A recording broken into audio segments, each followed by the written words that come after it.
This is Short Hammer. It is the 15th of May, 2022, and this is Trading Zones.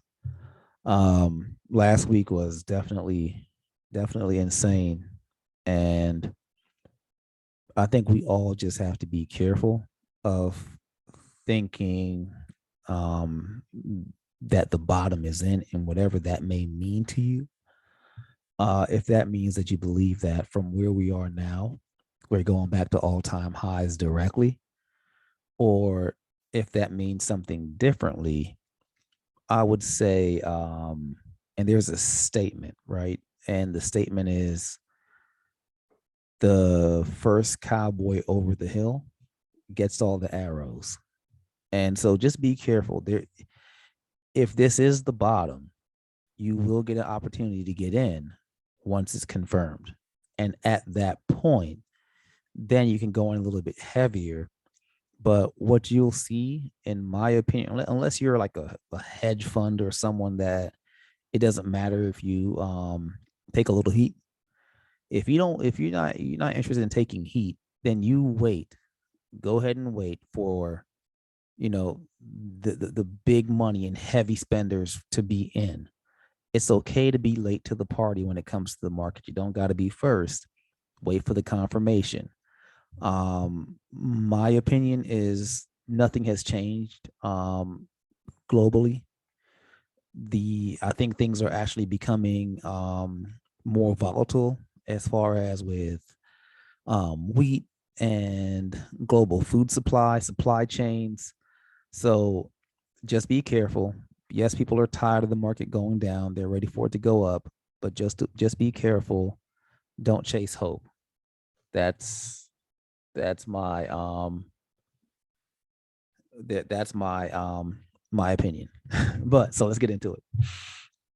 RTY. So we started the week roughly close to the 1815s, and we went as low as 1702-ish, 1700 flats, cracked through a little bit, touched the 1699s, and now we're back at the 1780s. Okay, look to the left, and this is what I want you to look at, right?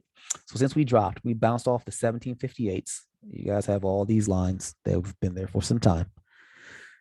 When we went back up, we haven't been able to really find bullishness above the 1798s, or basically a break of the 1800s. So what am I saying? That you want to see a break of this pattern, right? So look at all these pullbacks up, right? We weren't able to get a buy into the 1800s that would hold on this 4-hour chart. So what I would be looking for personally, right? I always look for patterns. What I want to see is a break of the 1800s, preferably back through the 1815s. And I want to see volume increase, buying increase, and I want to see a spike. That's just my opinion. That's what I want to see. And if I don't see that, then I'm looking for short setups. I want to see a reversal of the pattern. I want to see a run. I want to see, volume where the buyers are telling us for sure that they're in. And so we'll see if the 1800s break.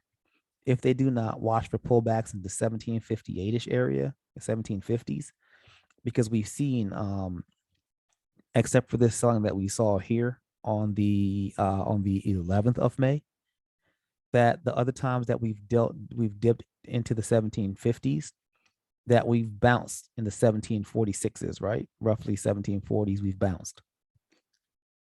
That's an area to keep an eye on. We had this flare down here, but how many closes do we have below the 1750s? Not a lot. We other than this dip here that we bought back up. So that's something to watch on the RTY. And so what we want to watch is do the 1750s test again.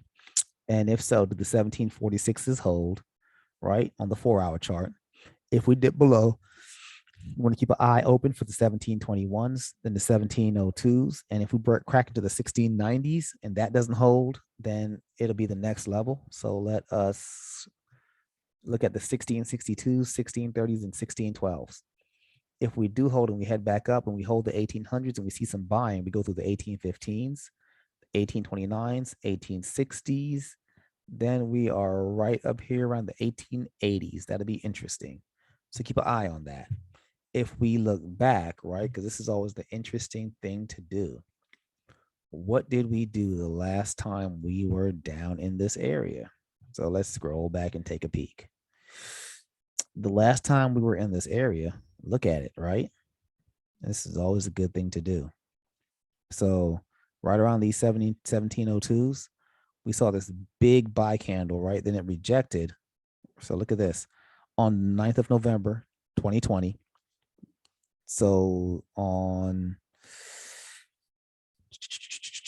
the 13th of November, 2020 was the last time we were at this level. And from that point, the market broke, right? And so what we want to see is as we're retesting this level, will the market have memory?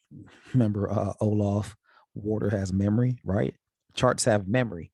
And will the buyers look at this level as the level that they really want to get behind? There's potential. So we just want to see how this plays out. Do we hold the 1690s on this dip? Do the buyers step in? That shows. But let's look at the levels, right? So from the 1690s level, the next level is the 1746. Next level is here, the 1816s, 1815s. Next level, 1829s. And you can see the candle structure that backs this up going back to 2020 at how we sort of have these levels, but don't ignore the fact of these back tests, right? That is also very important as we push to the next level, right? So that's really important to see this and say, hey, there were opportunities to get back in as we were going up. These opportunities did present themselves. Maybe not full retraces, but enough for retracement that if you did believe that that was a breakout, that you had an opportunity to get in and, you know, get paid well on that. So that's something to watch for. Watch these levels, right? And you can pause the video and get these levels if you need to, but keep an eye on those levels. I think it's very interesting. So let me go ahead and flip this back to a 4-hour chart. And let's slide on over to the MES. See what we've got going on over there. Boom. MES, same thing, a little bit weaker than the Russ. And remember, the Russ is small caps and financials, right? And at a time like this, right, where interest rates are going up, banks should be doing well. Credit unions should be doing well. They should be doing well, right? But one of the things to watch for as we move forward is like, depending on so first of all, interest rates going up are bad for consumers and bad for companies, right? But for and also people tend to buy less, right? But banks do make more on the money that they do happen to lend out. So I guess if you're a bank, right, if you're looking at this from a bank's perspective, you'd have to figure out at what point is the rise of the interest rate potentially negative for the people that are coming to get more loans. So if the pullback from the market cooling, right, overall cooling, whether that's companies, you know, having to refinance debt or whatever, and sometimes you don't have a choice, you have to refinance your debt, so the bank is going to win anyway, right? So whatever that balance is, it could be a net positive for the bank anyway, regardless of interest rates going up, the amount of new debt being created, the amount of credit card purchases going down, making less money on those fees. It could be balanced out by the raise in the interest rates. So that's interesting.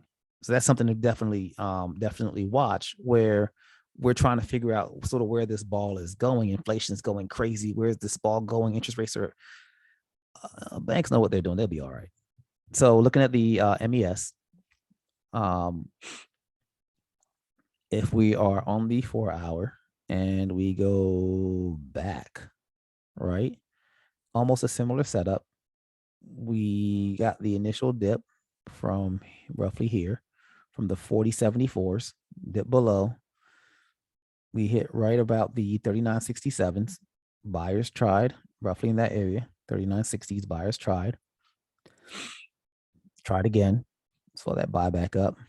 And then here, sort of the capitulation, the difference, right? The 4-hour candle finally There was no strength, and we sold, and we dipped even lower to the 38.56s.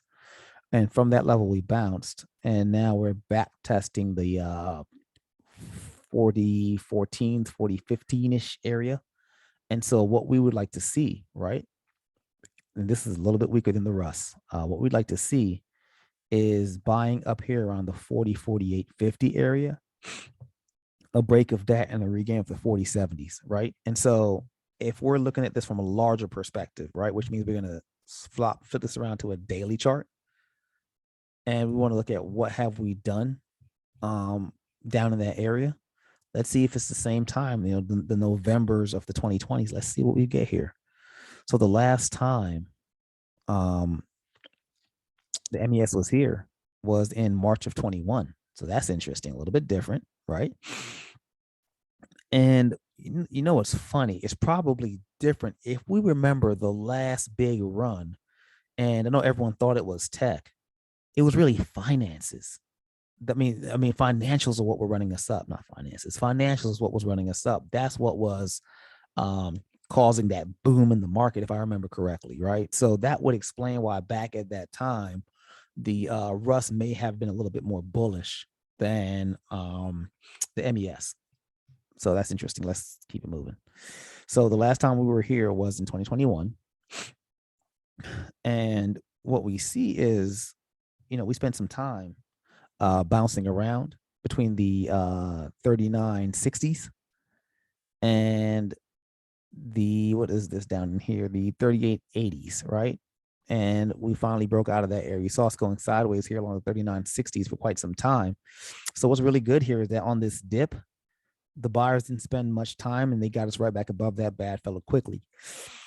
It tells you don't want to be down there. But what that does tell me is that there is actually a pretty good chance that, and I would look for this, see if we back test into the 39.60s, right? Just because if you look at this date range, roughly the 16th of March to about the 1st of April, so that's about 2 weeks.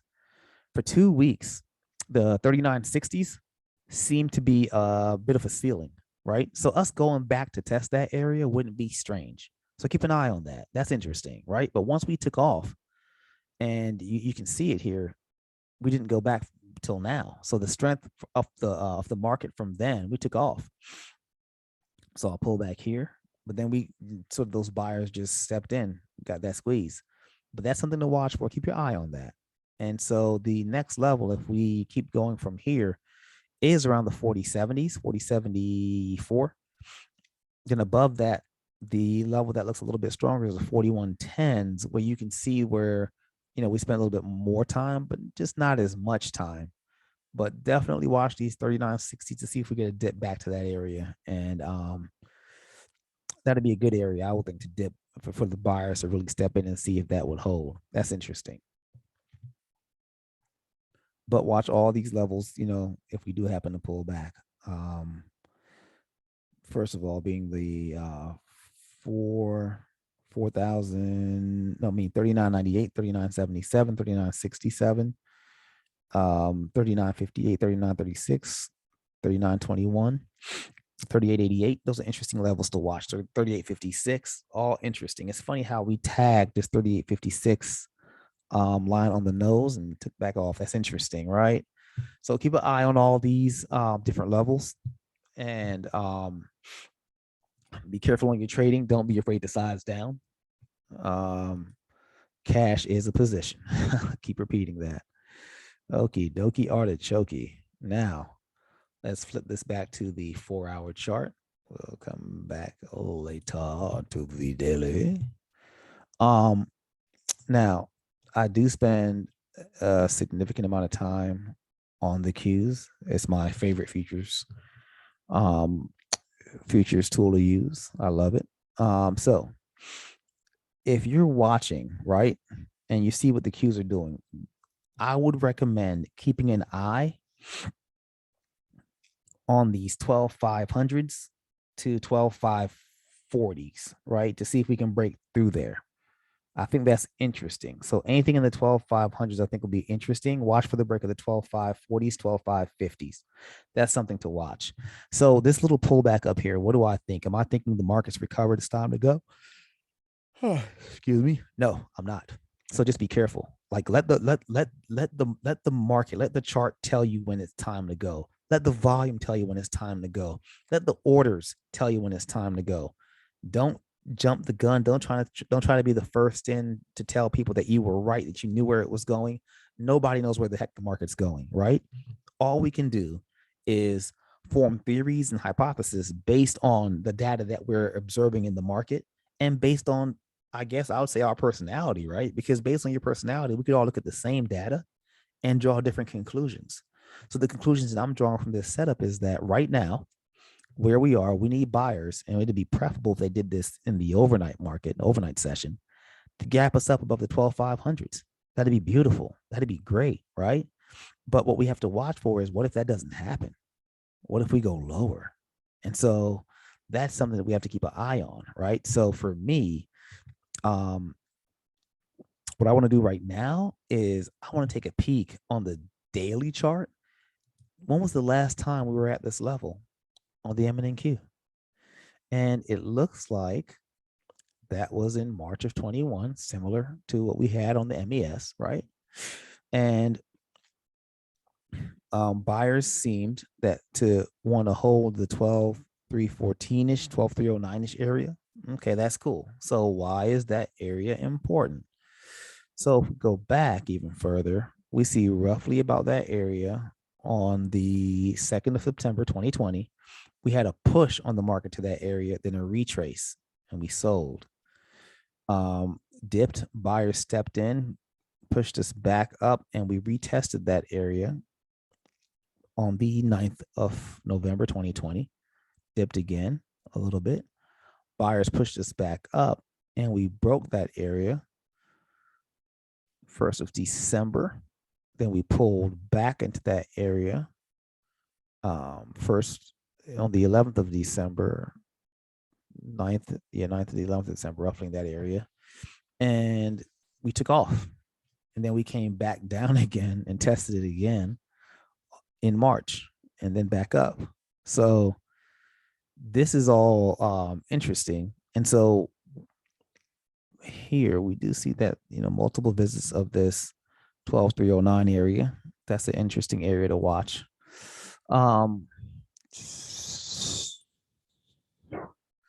Got to break the 12,500s. 12,511 is here. Got to break it. But I can see it in this area. Let me see.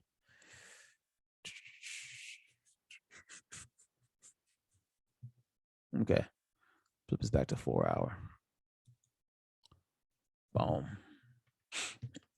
Okay.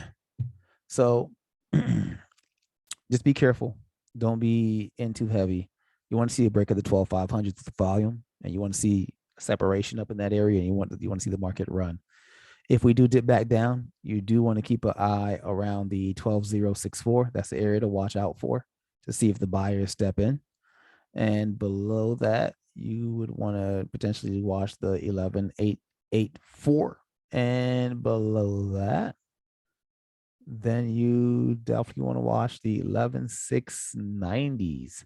So definitely keep an eye on these cues, see what tech does, see if it comes back hot and heavy, but be careful, right? Don't trust what's going on as if the market's flipping. There's a lot of pressure going on with global food markets. Just keep your eyes open. There's a lot of pressure on the economy, a lot of pressure on governments to fix it. And as long as there's a war raging in Ukraine, I personally don't think that they can fix it because they can't stop the war. So that's just my personal perspective. Amazon. This is Amazon on a 4-hour chart. Nice little reversal here, down around, what is this area here? It's like the 2055-ish area, 2050s, 52-ish, roughly there. Nice pullback. We're now up around 2273, so around 2251. So what we would need is a continuation through the 2291, 2318s, then potentially up to the 2407s. We'll see if this continues up, right? And you can watch order flow. Some people like to watch order flow, just to see what buyers are telling them. Check the options volume on different strikes, different dates, and just to see if people are building positions, if people are hedging. The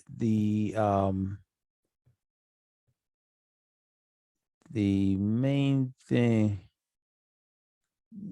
the main thing I would say is in watching tech, right? Okay. I love tech.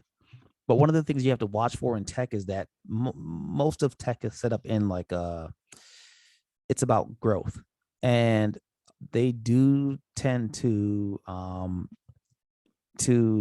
when something is a growth company, they do tend to have to refinance debt quite a bit. And so with interest rates going up, the reason why, raising interest rates, at least the way that I understand it, tend to hurt tech companies is because many tech companies have to borrow and refinance a crap ton of debt. And because of that, the way that it's viewed by investors is that, hey, man, you have a bunch of debt that you have to refinance, and whatever that term may be. And all we see is these interest rates going up. So if your previous debt was financed at, let's say, 2%, 3%, right? And now you're going to have to refinance that bad fella at 6 or 7%. That's painful. It's costing you more to service and maintain and deal with your debt, right? So definitely be careful out of these tech companies. Just because things, especially, Amazon, and this is kind of where I think their exposure to the grocery market and food supply chains make it interesting, because things are just costing more now, and the ability to get to maintain supply chains and get the things that you need is becoming more difficult and is becoming more expensive. And companies are at a rough spot, right, where they've been able to charge so much because of inflation, but also they have to pay so much for materials because of inflation. And with the rise in interest rates, usually consumers aren't interested in continuing to pay more for things when inflation is so high. So they begin to make choices of what's important to them. So when watching Amazon, we have to watch these levels that I mentioned earlier. And what we do want to do is drop down to the 1 day chart, and let's take a peek at what Amazon was doing the last time we were down in this area, right? And so the last time we were down in this area on Amazon was back in April of 2020, right? And what we'll see is Amazon, as low as here. Boom, 2050 is roughly here. So we saw the gap up, we pulled back, we bought back above it. So this area that we tested is interesting. We got through there. I saw the little hitch in there. The 2180s we got through, and we went all the way up here to the 2260s, above the 2250. So from here, we would like to see a pull to the 2290s.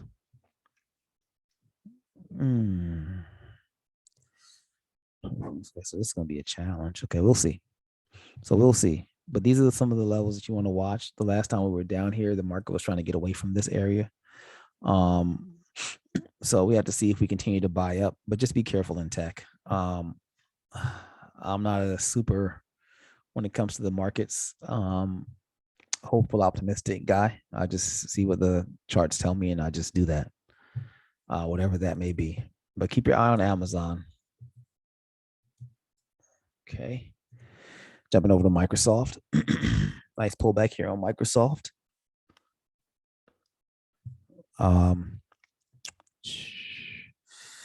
So next stop, we have to get through the 263.15s, then the 265s, 267.80s, 271.70s. Have to see how that plays out. The last time that Microsoft was down here, so take a peek at the daily chart. This low, it made this low back in June of 2021. Looks similar to the Amazon setup, right? With the gap up, then we pull back. Looks interesting. Not as much range, but just interesting as far as the chart patterns. So didn't really want to spend much time down here. We see that 2261s. So we definitely want to see strength above this area here through 263. Because if we look back on the 27th of April, 2021, we hit that 263 level and then we gap down. The next time we got up to that area, the first touch was a rejection, but the next touch, the buyer stepped in and gave us a push to get us through there. Then we kind of dilly-dallied around a little bit around the 265.70s. Then the buyers kept us going and we slowly made the climb up. So that's interesting. So that's what we want to watch on Microsoft. Also, you want to dig into those earnings reports because that's going to be interesting to see what they're saying about the different departments and different facets of their business, and if what they're projecting is if they're guiding up, right? We got to kind of see what are their projections, what are they looking at for the future, what's the forecast. A lot of companies under a lot of pressure, and especially under a pandemic, trying to get people back into the office can also be a challenge. So for a lot of these companies, the ones that are able to, in my opinion, right, hire and work with telecommuters the best, and people that just work from home, period, right? If you can deal with that, with people being off-site, then the better that your company is designed to deal with that, the better your company will do during this pandemic. But I can't say what that does for company culture. So that's the thing that I think a lot of these CEOs are worried about is the loss of culture because of the loss of contact. So looking back over here at Netflix, we talked about Netflix. I think I wouldn't say excessively, but in enough detail in our last video that you get the idea, and you can check the last video and the video before it if you want more comprehensive information on Netflix and our perspective on that. We need to get over this hitch here around 203.92. We'll see how that plays out. But Netflix is under quite a bit of pressure, and I think they'll remain under pressure. Not something that I'm rushing into right now at all. If we retrace back down, keep your eye open for the 173.20s and the 164.20s-ish area. We'll see what happens if we pull back to those areas. Big if. You could technically, if you just, you're just bored, you could technically say, oh, let me just, slap a trend line on this bad fella. Oh, that looks horrible. Come on. Give me a better trend line than that, guys. Come on. People are watching. Don't make these trend lines look horrendous, right? And see if that bad fella holds there. That'd be interesting to see, right? And some people may tighten this a bit, but once you have the other candles there, you can definitely draw that trend a little bit differently. Let's see if that holds. And if that breaks, what happens? That's interesting. We'll talk about it next video. Let's keep it moving away from Netflix and their crackdown on people just sharing their their accounts just across their entire social circle. So like 50 people have the same Netflix login. That's a challenge they're gonna have to deal with. Mentioned in the last video. Not gonna talk about it today. Jump right over to NVIDIA. NVIDIA looks interesting. We got to get to the 181.90s. Love that we bounced around the 157.80s. Definitely keep an eye on these lines, guys. 161.50s are here. The next area, once we get through 183, keep an eye open for the 292 area. 190.22 is quite possible. Looking at this pop gray pivot in here. But let's see how all this shakes out. Yeah, on NVIDIA, because chips are interesting right now. So we definitely need a pop through the top here. If chips go, it should definitely put some fire under the market. Just have to see if some of the other tech firms agree and the investors in those firms agree and they begin to push everything forward. But that's definitely interesting here. Don't see anything bigger there, but we'll see how that plays out. Away from NVIDIA, let's run over to Facebook or Meta platforms. Nice little bounce off the 184.68 area. And next candle gave us a slight flare for back test 185 to take it, stop it down there. That's cool. Yeah, technically from 186 it could have jumped in with a stop at 184's previous low. So that's interesting. So keeping a look at Facebook. Remember we talked about Facebook and Facebook, how, check last video if you're interested in that, but how Facebook, even though they're still doing ads, right? They've pivoted in a way where looking at the metaverse is sort of going to be their thing. And I think they've done a great job of pivoting. And I think one of the things, the key things I think people should think about is this, right? Curation. So the metaverse, some people are thinking it's going to be the wild, wild west. They're trying to stake their claim. But if I'm a big brand, I'm concerned with how that's curated, right? I'm concerned with who's in charge of that curation, and that company who we would trust and who numerous big brands would trust with curation would be able to understand that the placement of a brand in the metaverse. So if you place a Nike, if you place I'm trying to think of an Apple, wherever you place them, the other stores or other brands that are placed near them is going to be important to them. That you're able to curate the metaverse in a way where brands find value, that will get you more people there, right?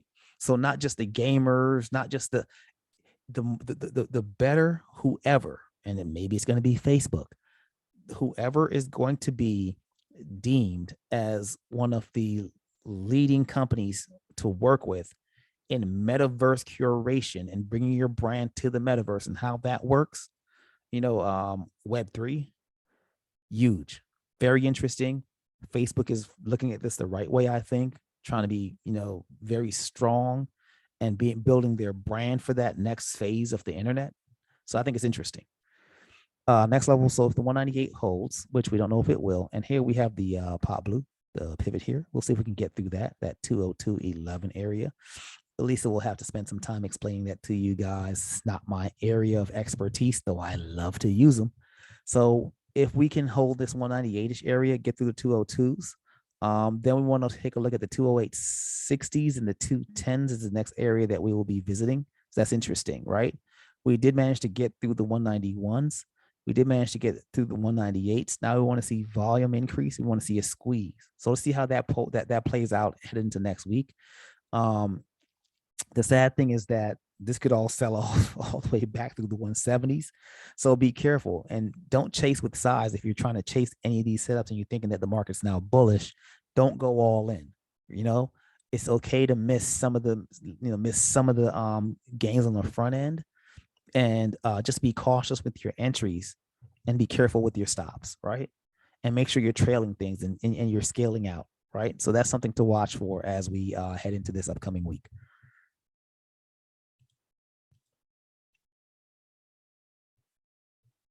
Jump over to Apple and what Apple's up to. And Apple is, once we get back to this 149 area, that'd be interesting to see what happens there, because that was the site of our last reversal on that dip. It looks like we went as low as 148.93. So what we do at the 148.93 area may be pretty interesting. Let's see, this was 148.10, didn't quite get there, so we'll see what we do when we get there. If we get through our pop blues down here on 149.19 pivot, so let's see if we can get through that area up to 149.97s, and then if we can catch a squeeze here back up into the 155.40s, then to the 158.60. So that's interesting to watch on Apple. I think somebody's were mentioning that they're seeing people positioning much lower in the 120s. So we have to see how this plays out. Lower lines we have is 137, then 134, 131, and 127. Where we are right now, if we were to touch the 135 14-ish area, I would not be surprised. Quite a few people are talking about we might see a slight pullback, meaning a drawback to the upside, and then a serious drop deeper than we were than this previous swing low here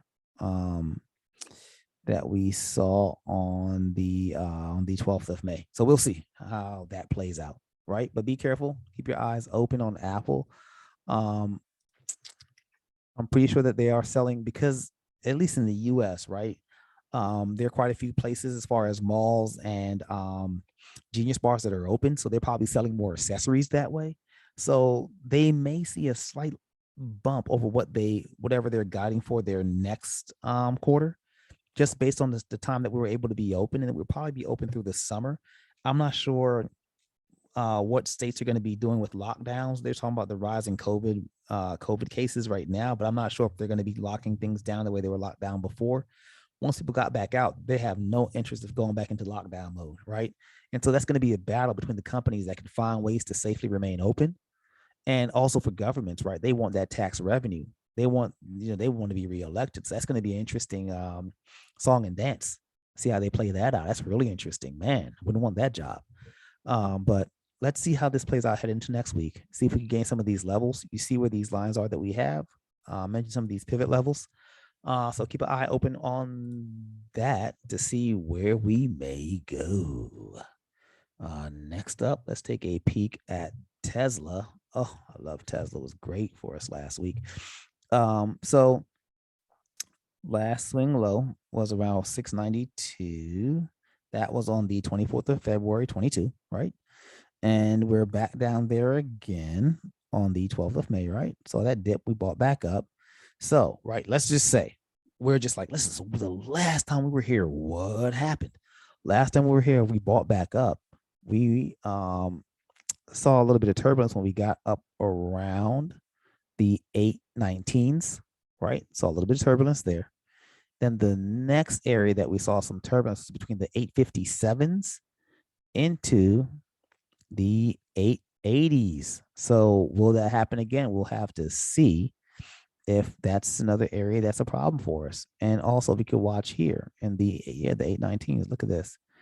Boom, retest. Still in that area. Retest, retest, retest, retest. Retest before the takeoff here, right? This area was strong. See, not much of a hitch this time on the 756s. But we are sort of pausing here on the 784 area. Let's see if we can get buyers above that, but it is back testing. It's a little bit of structure here. Look at these candles, also back to here. So let's see, back to here, meaning back in February, and also, here in March, a little bit back testing, then earlier in May. So let's see if we can get through here with some volume and squeeze to the 819s, 857s, and maybe a little bit higher. If we want to look back, we flip to the daily chart on Tesla, but we just saw what happened the last time we were there. So I'm not sure if we need to go to the daily chart to see this insanity. But you can see the 784s is an interesting level. The 713s is an interesting level. Let's scrunch this up so we can see what we've got. Oh, it'd be beautiful if we get down into the Sophie levels, the 580s down in that area. Maybe get some buyers. Yeah, that'd be interesting. But let's see what Tesla does, right? Elon did mention that there was a pause on what's going on with Twitter. I guess they're processing information, and some of the information that he's getting right now doesn't seem to square with what he got before he, I guess, got access to all the intricate details of Twitter. So that's going to be interesting to see how that plays out. Market's very emotional and volatile right now, so you want to be careful. That's all I will say there.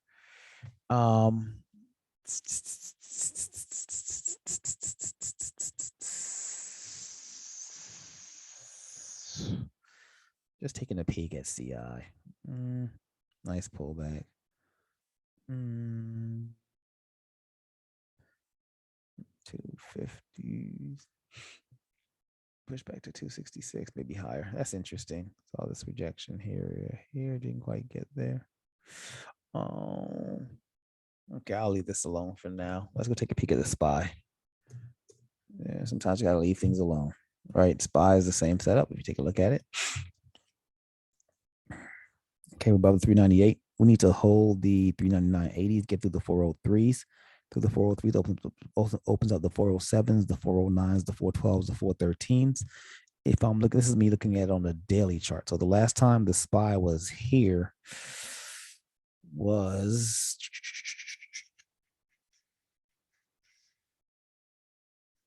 roughly 25th of March 21, and we took off. And where we are now is basically in the gap. So we need to get above this bad fella through the 403s, and we get there, we have some room. This is interesting to watch on the SPY. Definitely watch these levels. Let's flip this back to the 4-hour chart. Look at the lower time frame. It's clear what we got to get through, right? It's clear for everyone, not just me. We all see it. Broaden this out. We need to get above the 403.80s with the strength. We need buyers to step in, clear all this area all the way through the 412s. That's something to keep an eye on, right? These times that we've tried to hold on. So since we had this drop, right? We haven't been able to get a close since what's this? Since the 9th of May above the 403.80s. So that's going to be interesting to watch on the 4-hour. So when we see a close above that, do we see continuation, bullish candles and increasing volume, and people trying to squeeze it back up, right? So that'll be interesting to watch on the SPY. Pull up the QQQ. I know everyone doesn't trade futures, right? So I want to add these in at the end. And it's the same thing. I'll put some lines over here. You want to see a break of the 305.80s. That'll be interesting. So see if the buyers keep going on this and get us up there. Okay, dokie. If you like this video, please don't hesitate to head on over to our YouTube channel, Power of Pivots, and click subscribe. And if you'd like to get more videos like these, not just from me, but from Elisa, as she goes through how she utilizes her Power of Pivots script to find great setups, and whether they be pre-market, intraday, post-market swing plays, right? She finds great setup with her software and how she handles that. She has a great system for that. Thank you so much for your time. Please keep you and your family safe. And if no family, keep yourself safe. And just be careful out there. Wishing you well. And we'll see you next week.